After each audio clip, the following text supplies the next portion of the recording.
Good afternoon. My name is Shinali, and today we have Gichuru, who is actually a data strategist, an engineer and an insurance analyst. Today we'll be focusing on the area of unemployment, and to start us off, we'll actually discuss on matters regarding data, so that actually we can just get the understanding of the actual meaning of data. Then we can break it down to other areas that are of interest. Welcome again. So maybe we can just jump into the main points. Can you, in a simpler way, explain data? Okay, thank you very much. So data, it seems like a buzzword nowadays. Everyone is talking about data and AI, but in very simple terms, data is just the raw facts that are probably anything about you even as a person. What is maybe your demographic information, where do you come from, how old are you, in the context of a business, or maybe another entity. And it could include other things like the financial information, and but the key thing, or rather the value from data, really comes from how it's not just processed, how it's used, and how it informs decision making. For instance, if we look at things like maybe we talk about public infrastructure projects, let's say like the roads, that one everyone can relate to. We see like the superhighway, before they decided to construct it, they probably had to do a survey to see, okay, there's usually traffic from this time to this time, approximately this number of vehicles pass through. We expect, maybe because of the developments in the next maybe 5-10 years, we project that traffic will be at this. So we need to build a road at this size, because we also we have a budget of this much. So it's trying to use that information to inform decision making, and therefore that's how you realize the value from data. And just to just add up to actually what you have said, what's your take on the impact of AI in terms of data collection and growth? Do you feel like the data that AI has calculated at the moment, is it something we can actually rely on, now that there's a talk that almost 80% of Kenyans are using AI in terms of gathering information? And well, it really depends on what we are looking at. Most of the publicly available information, because AI is really consuming, I would put it like it's garbage in, garbage out. The quality of output you get from AI depends on where it gets its data from. So if you ask your AI maybe, what's the weather today? It doesn't know where you are unless you have given it permission to maybe your location. So it might give you a very generic response. But if you give it the right context, you'll find that most AI tools today will, given the right context, they give you a really high quality output. I actually find myself, when I want to go shopping, instead of Googling, I don't know, the price of X in Kenya, go and look maybe at online sites like maybe Jumia, Kilimall, and so on and so forth. I just go to an AI tool like ChatGPT and ask it, what is the price of this? Price versus specs comparison. So I get a full view, not just on the price, but also the quality of the inferred quality of goods that I'm going to get. So garbage in, garbage out. You give it the right context, you get good result, and it saves your time. And if you weigh, are the demerits or the merits higher than the demerits according to your opinion about it, how do you feel compared to life before AI and life with AI? I would say AI came here for good. I use it quite a lot. Actually, this one probably will clip it. There is a colleague who told me you might need to go to an AI rehab. Because I think I've gone all in on AI, especially to do most of the repetitive work. Of course, with guardrails. Most of it has made my work easier, my life easier. It's no longer when I want to do anything related to search or information summarization.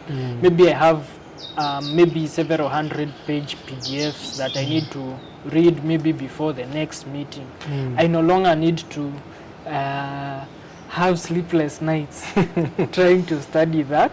I can just maybe interact with an AI to help me better comprehend that text better.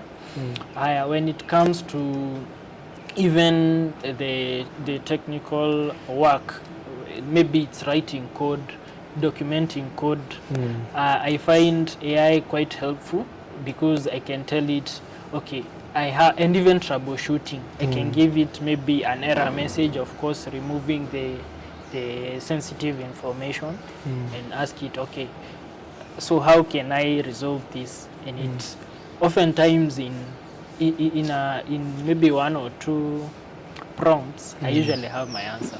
Yeah. Okay, let's take a break. Okay, welcome back again to our show with NozaraExpress Media, and I will just allow our guest to introduce himself. My name is Shinali.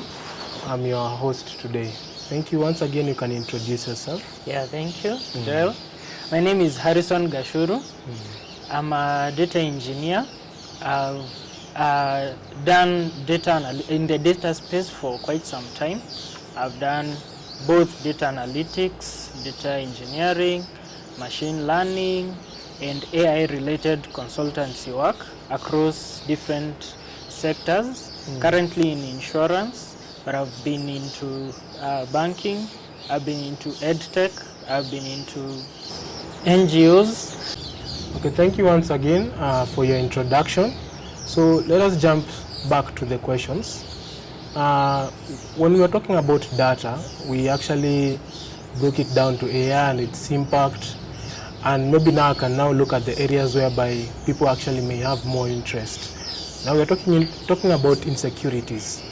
And I'd like to address it in 2 ways. First, insecurity in terms of job reduction, and insecurity in terms of data protection. Maybe you can start with data protection, then we go to job reduction. Take it away. Great. Yeah. Thank you. So AI governance is really not a one common solution to everything, but it's really what should be enforced to ensure that we are able to get the benefits of the AI while mitigating against the risk. So you'll find oftentimes, especially within companies, you'll find there are guidelines on which specific AI tools to use, where they have formal agreements, data sharing agreements with specific partners or vendors. But in general, what I would say is from a personal standpoint in terms of using AI, and then I'll get into maybe how corporations could make use of AI safely. It's not a good idea to share personal identifiable information with AI. That could include that could include your mobile, your contact information, contacts of maybe people you deal with without their consent, and so on and so forth. Anything about your medical history, your financial information, because you find that most of these AI tools, in as much as they are free, there's someone who said that anything that if you are not paying for it, you are the you are the product. Yeah. So this organization could likely be harvesting data from you without just by the fact that, and you see, most of them you have to check their privacy information. So it's advisable for you limit what you share with the AI, and corporations have proper AI governance frameworks to limit in terms of the corporate information that they have to ensure that the safety and the security of that information to mitigate against any data breaches. When you're talking about safety, we usually have a lot of problems with cyber security. Has AI led to increase or has it led to reduction according to your data approach on that area? Interesting. So from research, and I think I could share some sources later, it has been found out that AI tools are able to identify, especially superior AI tools, the top-notch models, they're able to identify vulnerabilities in software systems, sometimes way faster than even humans would. And therefore, with the advent of AI, the existing systems, we need more people to have more people in the cybersecurity space, so that they can catch those issues before they are widely available. But also, the other thing that I've seen is people, because of AI has reduced the barrier to entry for software engineering and coding related tasks. You find quite a lot of people, they can just vibe code a piece of software. So they get the functionality, but because they have not been trained, they don't have like expertise on that area, especially regarding security.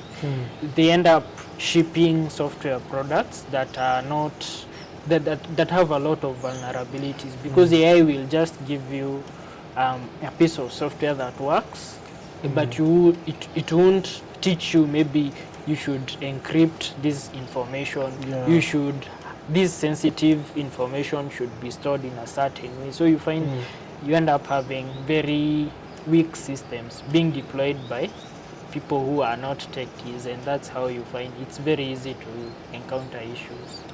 You have talked about two positives and negative. First positive, we need more cybersecurity analysts and professionals. But also you have talked about it as a negative also, as it's a barrier to people who are actually doing coding, because it's actually a shortcut. Another positive you have talked about is that it is also enabling improvement in terms of looking at the loopholes. Now when we are jumping into reductions of employment, maybe you can cover on the AI sector in terms of being a threat to the coders and programmers, and also in terms of the people in the manual sector, the blue collars we had talked before, who are actually feeling the threat in terms of replacement by robotics and AI. So you can start with the coders, then okay, very nice. So I think from the software industry, or rather the development, because software engineering has different disciplines. Fields, the people who just do the coding, they are purely focused on technical work, without understanding maybe the domain, and without understanding how their work integrates into the whole ecosystem to create value. They are the ones who are likely the first ones to be axed by AI. So, but it gives an opportunity to the people who have understood the fundamentals, the people who are able to be sort of multidisciplinary. Let's say if you are a developer, you don't just write code to, maybe you are building a certain product, you just don't ship code, you care about what the customer, the end result will be. So that if in that case you're able to build better solutions, because what AI has done, it has reduced the barrier to entry in terms of engineering time, and therefore it has created sort of an imbalance where teams that are able to maybe go to the market, gather feedback, iterate faster, they will be better teams overall than people who are very fixed in terms of this just what I just write code, I don't care what happens after that, I just write code and get paid. So I would recommend that maybe from developers, the techies, they should focus on other, I would call them humane skills, being able to communicate effectively, being able to understand the business, and even in terms of being able to manage their time, the project management aspect, because you find if you are able to integrate, like I said, the multidisciplinary skills, AI has less of those, the human skills, talking to customers on the ground, doing surveys, research, and seeing how everything plays out. Now on the... Maybe before you jump into that, now that you are actually highlighting those areas as very key for them to adapt, do you feel also the institutions also should incorporate this in terms of even their marking of examinations and even in terms of their training, so that these new developers who are coming into the industry have already adapted to such skills? I do agree that it's a wise thing for education institutions, not just the universities, the colleges, even the ones that are like the ones that are providing, let's say, short courses or maybe sort of boot camps. It's important for them to just not focus on the core technical skills or capabilities, but to emphasize more on the soft skills, relational skills, so that, because that's really what I would say AI might not be able to, or rather in a different way, that's what will be able to differentiate you as an individual. And is the educational sector or actually inviting experts like you to even come and have sessions with students, or they are just waiting for a call out from the industry to push them? I would say it's not as much as we would expect. Probably a few institutions could be reaching out to the industry experts, which is a good thing. But I believe there is way more room for improvement, so that students, first of all, get an appreciation of what is it, let's say when we talk about a specific field, what does it entail, what does that individual who plays that role, what do they do on a day-to-day basis, and so that the student has sort of an idea on what to expect in the industry, and they're able to focus their efforts on those things that really matter. Not just because most students are I just need, it's like rote learning. You just cram these concepts and download them to the exam and you pass. But in the real world, it's different, because someone said that maybe superior people, I can't remember the exact quote, but it went along the line of some great people, the heroes, they win medals, but teams, they win championships. So oftentimes in any industry, in anything outside academia, you will often find you're working in a team. So being able to communicate, being able to work together matters way to a bigger extent more than your technical output, because you are the output of the group. It's not it should be greater than if everyone was working individually. So maybe things like group work, focused group discussions, project-based learning. I think that is the way to go for the learning approaches. So there's need of balancing the theory and the practical. Yeah. But let's be realistic. At the moment, it's more of theory. Yeah. Anyway, branching into the blue collar. Yeah.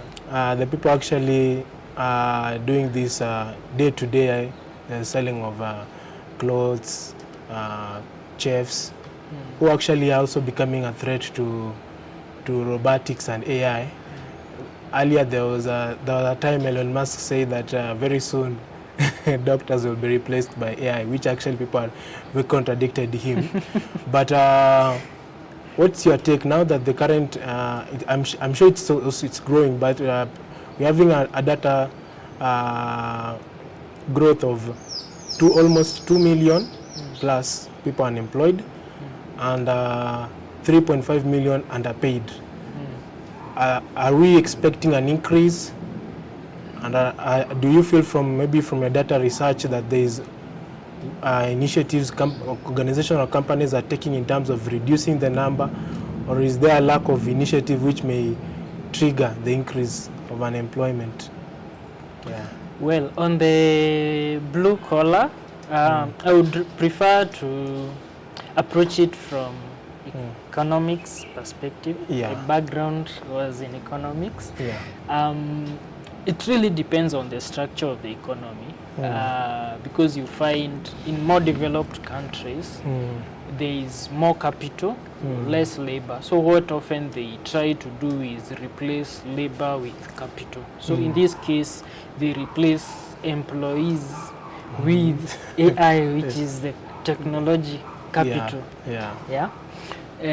In developed, or rather in developing nations, the supply of labor is not a problem. So the capital, you often find it's almost like the other way around. You replace capital with labor. Yeah. So you will find instead of maybe buying a particular system to do something, and you can employ people to do work manually, you'll find most companies will opt for getting the manual laborers. Yeah. Because probably for them it's cheaper, unless maybe they want to do maybe 24-hour work, something like that. Like, it has to be really justifiable that if I invest this much, the return on investment by putting your money on the capital side versus hiring more people, companies or rather organizations tend to weigh those options, and you'll find most of the instances they'll tend to get the sort of what you alluded to, the less paid workers. But these maybe high to very high earners, those ones are the ones that are very likely to get replaced. And again, you'll see most of the blue collar workers fall under these are the maybe the lower quartiles in terms of earnings. Yeah. So my thought is that it's highly unlikely to get maybe your mama mboga being replaced by AI,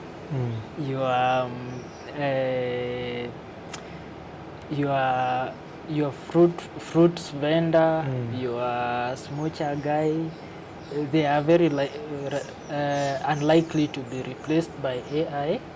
But what AI will do is it has made it more competitive to get into now the formal employment by actually two things.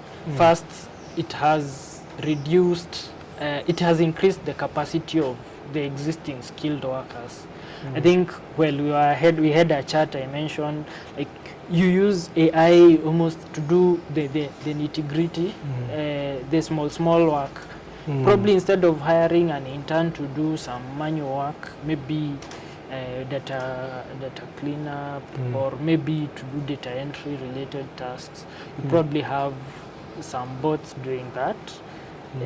Instead of like the easy stuff that tend to be repeated, you'll find those are the kinds of jobs that are being taken away. But the ones that are being created, although not to as many, and probably that's why there's an imbalance, is the people who can design systems, who can solve problems for companies so that they don't end up repeating the same manual work, which I think it's a good thing and a bad thing depending on where you look at it from. It's like maybe coming from the horses. Kitambo people used to just go on foot or ride donkeys, horses. But nowadays we use cars. Maybe I can interrupt by challenging you.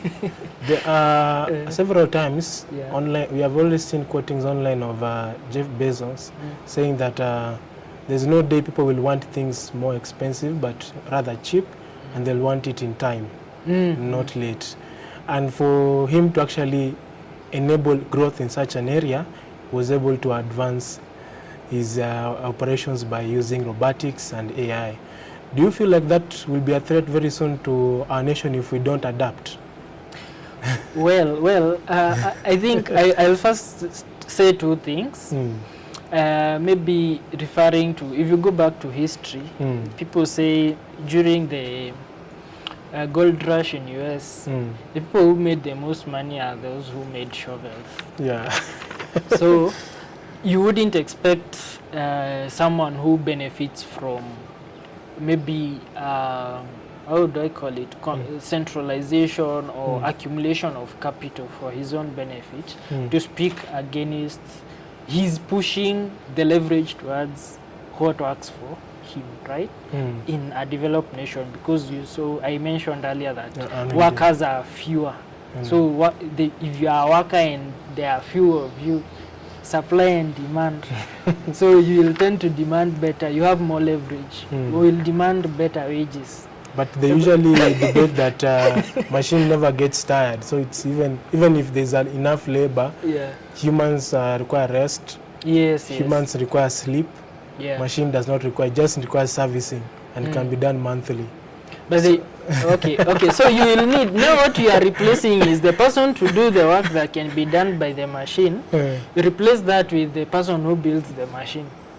You still need people. Yeah, we need people, but you you need them in doing very different things. Because the person who is doing the work that can be done by a machine and the person who is building this machine, those are very different people. So when we get back now, getting back to the institution, that becomes now a threat to the education system in itself, because now they have to re-engineer how they're actually equipping knowledge to the students, so that you don't study to become a chef only for you to be a waiter because the AI is cooking.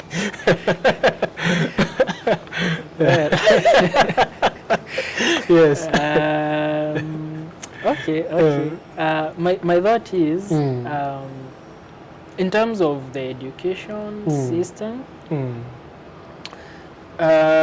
much needs to be done in terms of, I think we need to anticipate where the world is heading to in the industry to equip people in the right way.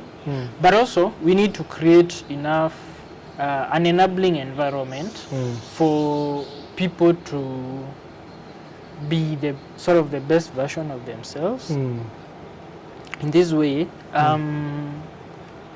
the top 1% of doctors will never get replaced. The top 1% of chefs, they still demand for people who are really, really skilled. What AI has done is it has removed the demand for average.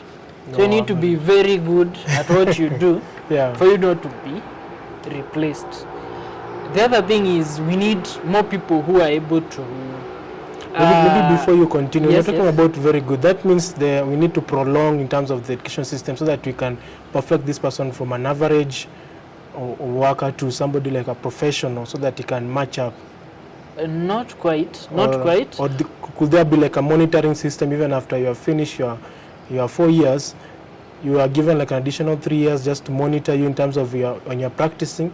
Then once they are qualified, now you can now graduate, or No, because now no. you're talking about people being professionals. You know, when you finish university, you cannot be counted as fully a professional. Yeah.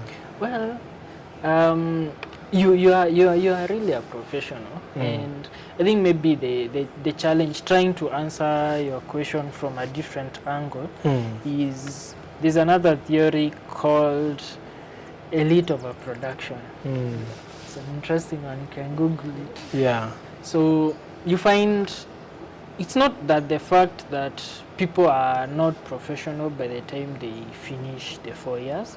It's not about the length of time it takes, but rather what are you emphasizing on?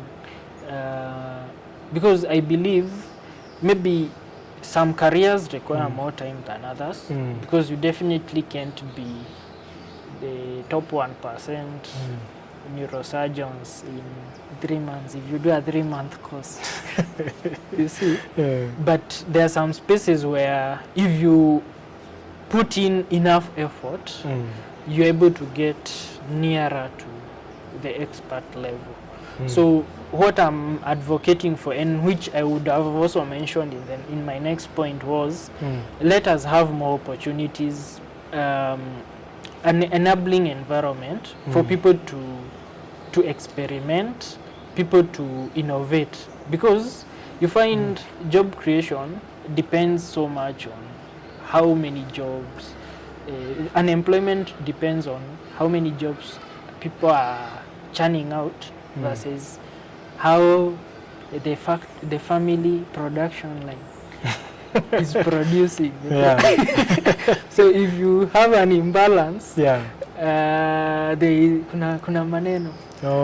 Yeah, so we want to ensure people are able to start businesses, people are able to experiment, start their own ventures.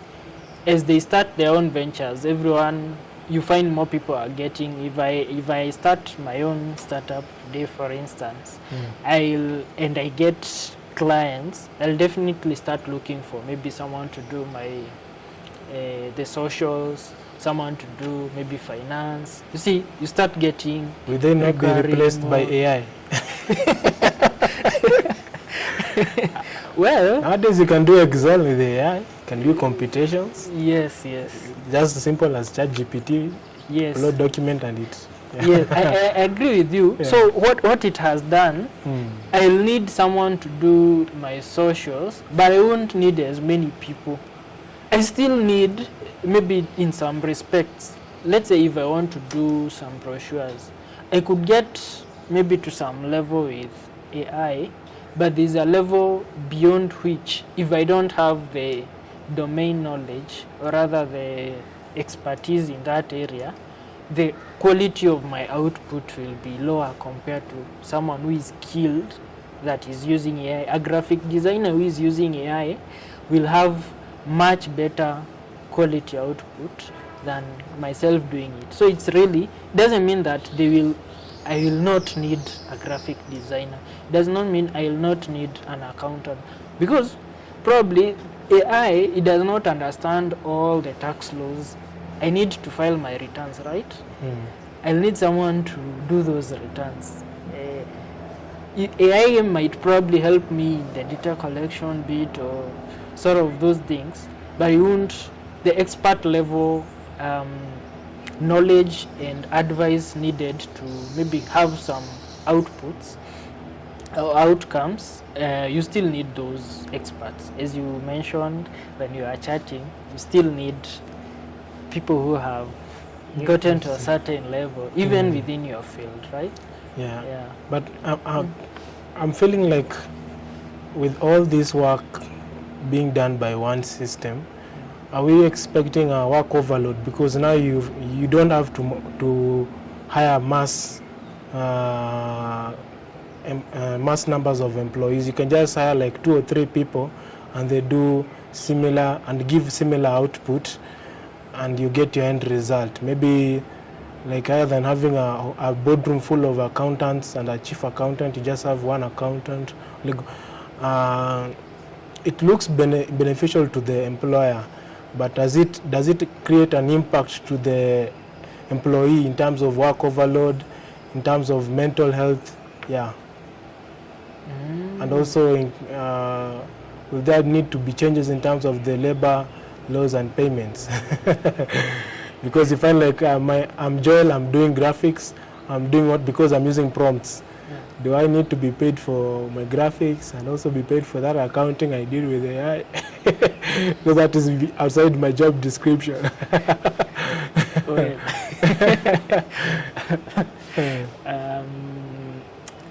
Okay, to be honest, what I think is, okay, sure, AI is reshaping the workplace environment, but it has not fundamentally changed human behavior in some respects. For instance, for a functional business, they still need to sell their services or products, right? Most of the sales that happens is usually through human connection. Or I would guess if today someone, your friend, were to tell you they got a really good deal somewhere, and maybe you went online and ChatGPT recommended to you the same product, which one would you trust first? Yeah. Your friend, right? I think I'll trust my friend. One, as you had said earlier, we are slow in terms of adaptation of technology. Because I imagine if now the government was leading in terms of adaptation of AI, I believe also it could have shifted on also my trust levels on whether my friend was actually having a good luck or and there's a more accurate strategy. The organizations are being reshaped in terms of the support roles. You don't need as many people, but in terms of maybe leads generation, in terms of the actual selling, in terms of actually connecting with your customers, you still need those people. People to sell to you, people to engage you online and tell you, hey, by the way, you haven't checked this deal. Yeah. So, but on the other hand, it's eating up some of these other sort of support roles, but not to a big extent. So I would say the job market is being reshaped. In terms of benefits, that one is a tricky one because it depends on if for instance the employer has paid for those AI tools. So why should you be? But you see, I'm doing those prompts in a mass. I'm doing like a mass prompt use, whereby even though AI is doing majority of the work in terms of having the product and also they have paid for that, I also need to do the prompt so that they can do different posters for different activities, different events. Yet I was employed just as a clerk, or I was just employed as maybe an office manager, or I was just employed as a legal. And now it started from being a favor, now it's like my routine work. So that's also a challenge for you, and I would say, I would put it this way. If for instance you know the value you are adding in that role, so I can challenge oftentimes it's up to you to make that call.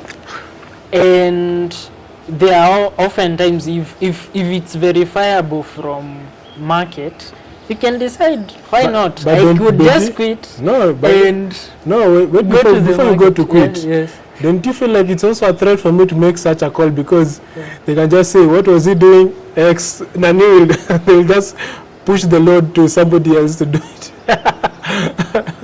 And then the remaining who are behind, they are used as a text, as a sample example of what happens when you raise your hand against the management because of abuse of some certain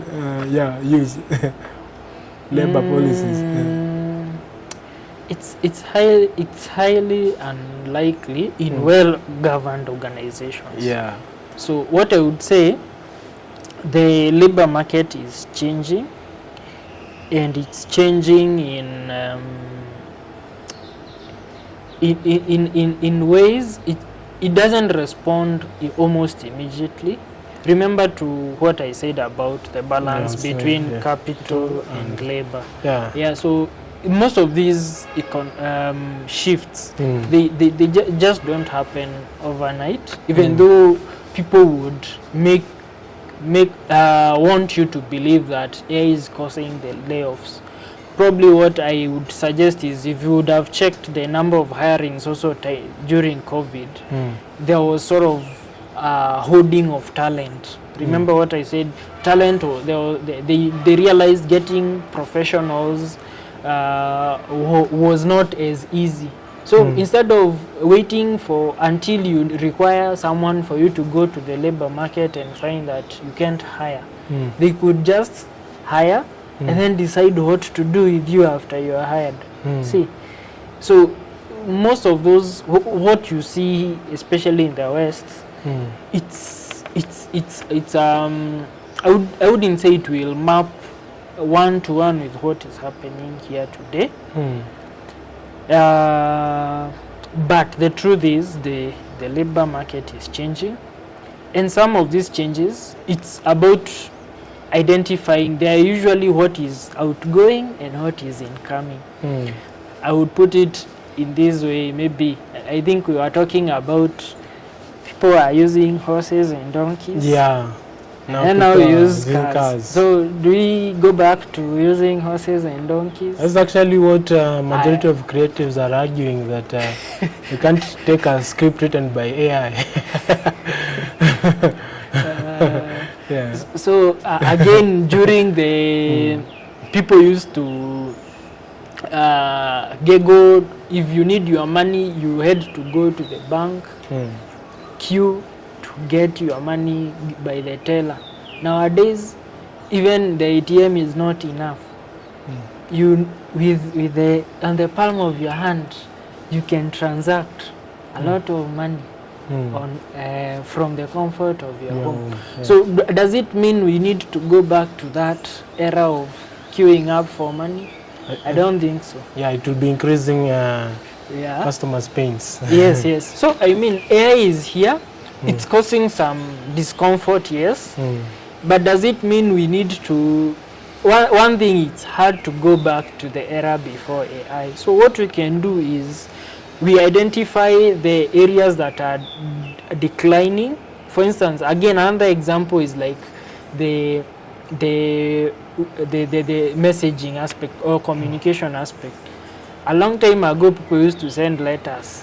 I think in primary school we used to write letters, and even in high school you write letters, it's sent to another school. Nowadays you have WhatsApp, right? You have other tools, you have social media, you have email, you have so many, you can even call, right? But does it mean that we need to kill all this so that the poster business can be revived? Yeah, because there's a rumor also saying that majority of our emails and text and also communications are AI. But do you feel like for us to have an edge with AI, we need to actually start investing on AI labs for that actually adapted from as young as CBC's students, so that we can actually test its impact and even create policies that will also limit in terms of mass unemployment when it's being adapted to organizations. Do you feel like when you're talking about this year's 2026 budget, it should be part of the pointers or some part of the items that actually it will get a huge chunk of capital in terms of actually commencing research and labs that will actually monitor how it's impacting in the country, and so that we can be prepared, so that we don't wait like the people waited for Noah to enter the ark. Now is when they came to their senses. The flood is real. Okay. I think where we are as a country, we are usually not at the cutting edge of technology. Most of technology we tend to import. And is that a disadvantage or an advantage? Well, it depends on what you are looking at. Okay. If you are looking at maybe being able to skip some, because there's usually sort of like stages in technology. If you are looking at it from, you're able to leapfrog from posters to internet, Yeah. well, it's a win. But being sort of importers of technology, it puts you at a disadvantage, especially if you want to shape how that technology fits your use cases. So I would advocate for more resources being invested in not just understanding AI and its impacts. Okay, that is important because it definitely helps us to customize it to our advantage. Yes. But what is more important is AI in itself is a tool. It's an enabler. And if you look at it from let's say an organization perspective, there are usually three key things that need to work together, sort of like the traditional fireplace, the stones, so that everything works seamlessly and you get output. And those three things are, you need people, you need processes, and you need technology. So AI by itself is just an enabler, but we need to create an enabling environment where people can try out new ideas, iterate faster, start, I think, to grow our entrepreneurial culture so that people are not afraid of starting out new ventures, because maybe when the venture collapses, they are going back to the block. Yeah. And do you feel like maybe enabling access to this AI will also be an advantage also to the country, now that we have stories of institutions that are still be studying in trees, and we have a delay in terms of the education circulation in the country. The need for people to actually go to specific schools so that they can perform well. Do you feel like AI will neutralize that gap by enabling actually like using of projectors and adaptation of accessibility of information, that you don't need to go to a specific school, you don't need to have a specific teacher to gain certain skills that may benefit you as an individual. Even at the comfort of your own area, you can actually be able to get similar marks to somebody actually was in a situation like Alliance or Mangu. Yeah. I would say the unfortunate thing is that AI, it has like a disproportionate benefit across the society stratum. Again, now I'm also speaking now this from an economic perspective, because if you look at maybe in terms of needs, someone who has access to AI tools, they have already gone past the fact that they need food, they need shelter, they need clothing, they have gotten basic access to schools, which unfortunately is still an issue. Those core fundamentals are still an issue in some places. You wouldn't expect maybe some kid in the remote parts of the country to have the same benefits. They will need access to a smartphone or smart gadgets. You see, so the unfortunate thing is AI has benefits. Maybe the people who are reaping the most benefits are people who are already ahead. Yeah. So what we can do, I think what should be done is continued investments in the places where create again I repeat this thing about the enabling environment. Yeah. So if a kid does not have to worry so much about food, about where they are going to sleep, if they will be attacked, they will be in a better position to even study. Again, there are effects of maybe device usage and not just mobile phone usage, but also even in terms of AI tool usage, because most of the learning, it's painful. When you trying to study something and it's new, you will tend to experience some friction. And that friction is where the learning happens. AI, when it takes away that, you will feel like you've progressed, but in reality, you have not internalized the content fully. So you get, there's an interesting tweet I saw the other day showing, even in workplaces, people who write a lot of notes remember less. So it's not about being able to do a lot with AI or being able to study faster. You live in a fast-paced world. Everyone wants to be the fastest, the best. But in terms of education, I would say being able to introduce it at the right time is what matters. So that the kid does not get it so early that it inhibits their cognitive growth, their ability to comprehend, the ability to do basic mathematics. Remember when I was in school, teachers used to say you need to do math without the calculator, so that when you are given the calculator, you can use it in a better way.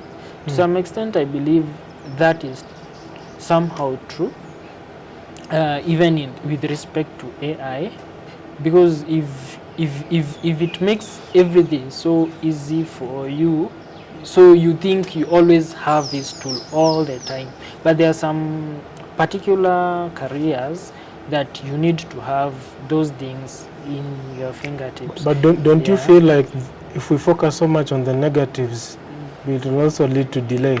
Which one? The way you're saying, we also need to also consider understanding the manual, meeting the basics. We understand those are actually things that now go back to the leadership. But now we're looking as a community, growing another community, because we are seeing the advance is too rapid. Should we just push what we can within our capability, even though there are other disadvantages, then we now look into how we can working together with the leadership to improve them, because those other fundamentals will take time before they are being met. But the world will not wait for you. That's like another time my friend said, when we were talking about creating a federation, he was saying like there's no way America will sit down and wait for Europe to advance, but they can work together. They'll have just to work together as they work out the challenges, and hopefully hoping that they will actually reach their level. Maybe in summary, what I would say is AI has its place. It's good to be earlier on the technology adoption curve, being sort of the early adopters. It has a first mover advantage, but it needs to be taken with caution. So in terms of education, you will look, I'll give one final example. If you look at Asian parents, they don't just give their devices to their children. Apparently, China has most of these AI models that we are using is probably in some way developed by people who have come from these families. By the fact that for AI to be trained, it needs someone who has a very deep understanding of mathematics, of computer science, of how systems work. These are people, not your ordinary AI user.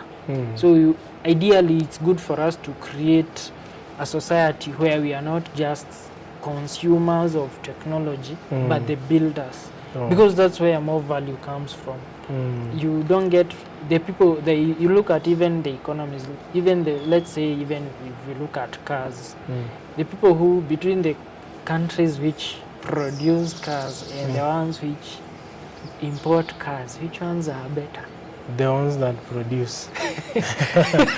Yeah, so as a wrap up, it's a challenge for us. Let's adopt AI, but we ensure that we use it safely, of course.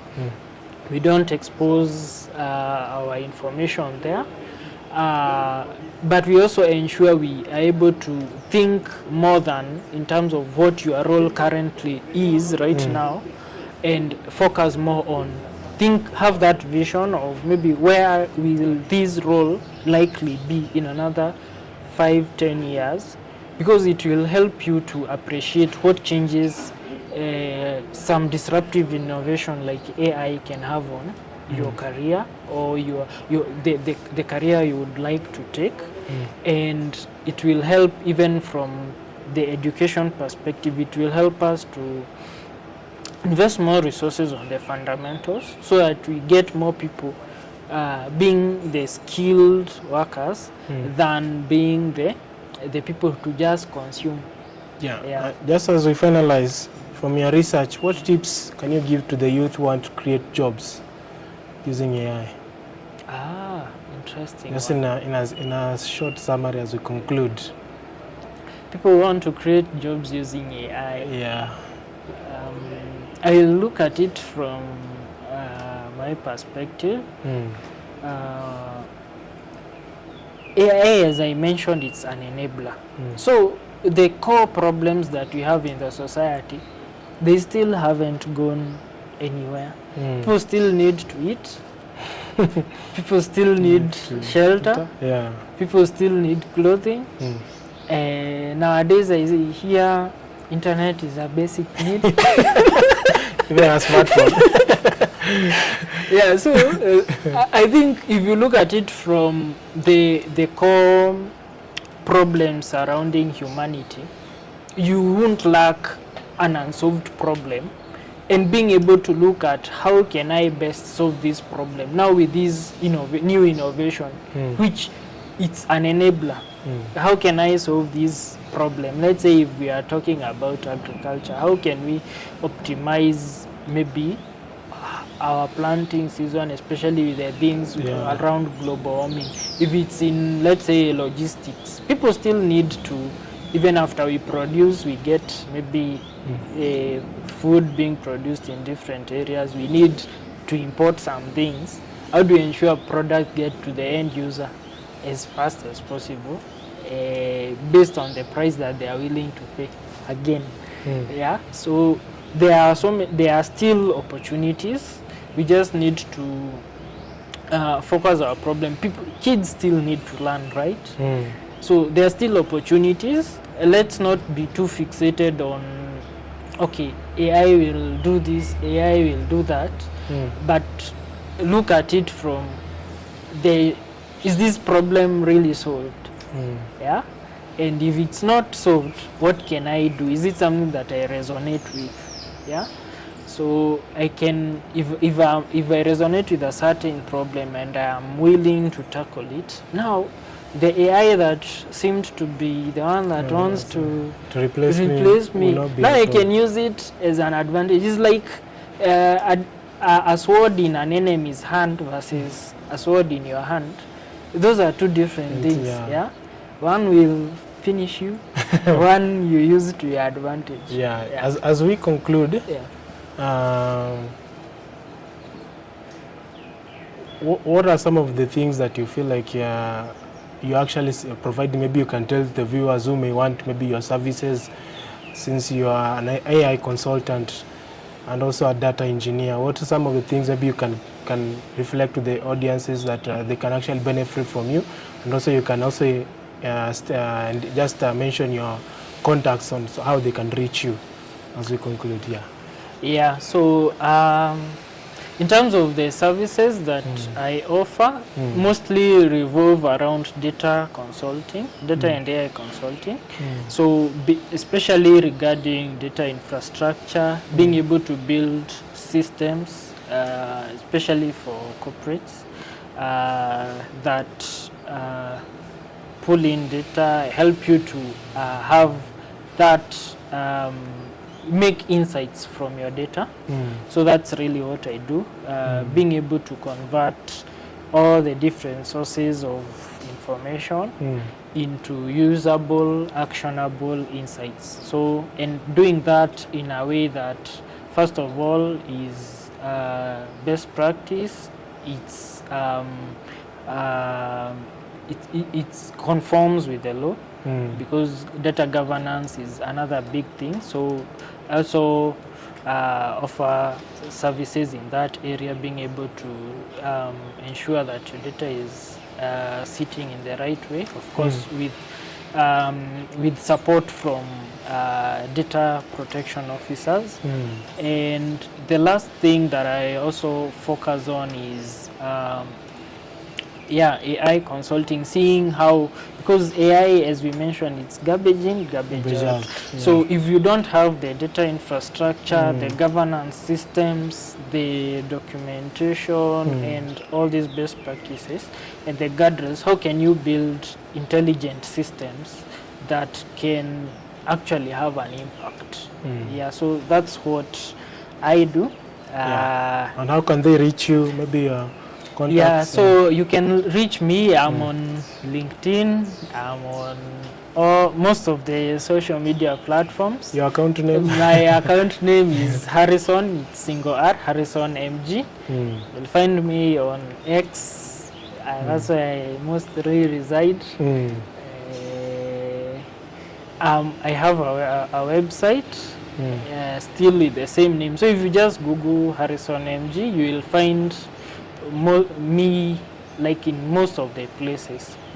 So that is still no there may be millennials and Facebook, and to those of our viewers who are still not versed with technology, maybe you can give them your contact. Yes, you can find me in those places online.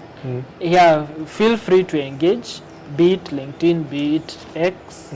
I think that will be the best way to reach me.